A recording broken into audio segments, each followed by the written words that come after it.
3, 2, 1. Ignition and lift. Three nations, a new chapter in space.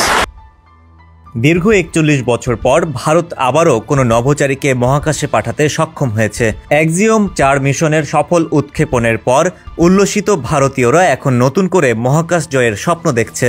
এই মিশনে ভারতীয় নভোচারী group captain Shubhanshu Shukla একটি বহুদেশীয় ক্রুর অংশ হিসেবে মহাকাশ যাত্রা করেছেন।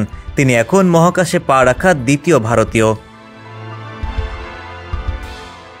বিবিসির এক প্রতিবেদনে বলা হয়েছে, বুধবার যুক্তরাষ্ট্রের ফ্লোরিডার নাসার কেনেডি স্পেস সেন্টার থেকে অ্যাক্সিওম-৪ উৎক্ষেপণ করা হয়।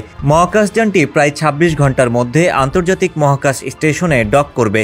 এরপরেই গ্রুপ ক্যাপ্টেন শুক্লা নাসার এই কক্ষপথের ল্যাবরেটরিতে প্রবেশ করা প্রথম ভারতীয় হিসেবে নতুন ইতিহাস গড়বেন।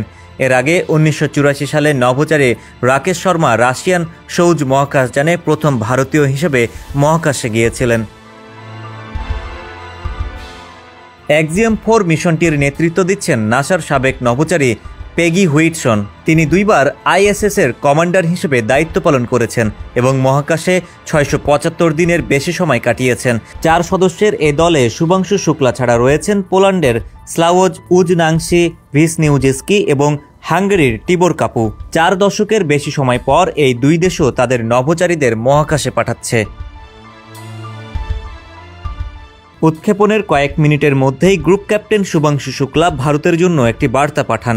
তিনি বলেন, ৪১ বছর পর আমরা মহাকাশে ফিরেছি এবং এটি একটি অসাধারণ যাত্রা। এই মুহূর্তে আমরা প্রতি সেকেন্ডে ৭.৫ কিলোমিটার গতিতে পৃথিবীকে প্রদক্ষিণ করছি। গ্রুপ ক্যাপ্টেন শুক্লার এই যাত্রা ভারতে ব্যাপক আগ্রহ তৈরি করেছে।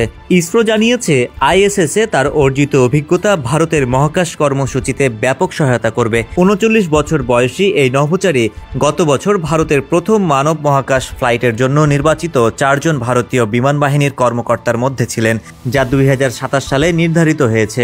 ভারত ২০৩৫ সালের মধ্যে একটি নিজস্ব মহাকাশ স্টেশন স্থাপন এবং ২০২৪ সালের মধ্যে চাঁদে একজন নভোচারী পাঠানোর পরিকল্পনাও ঘোষণা করেছে।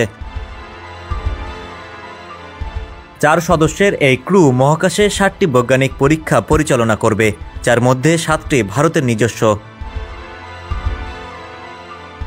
ডেস্ক রিপোর্ট, সমকাল।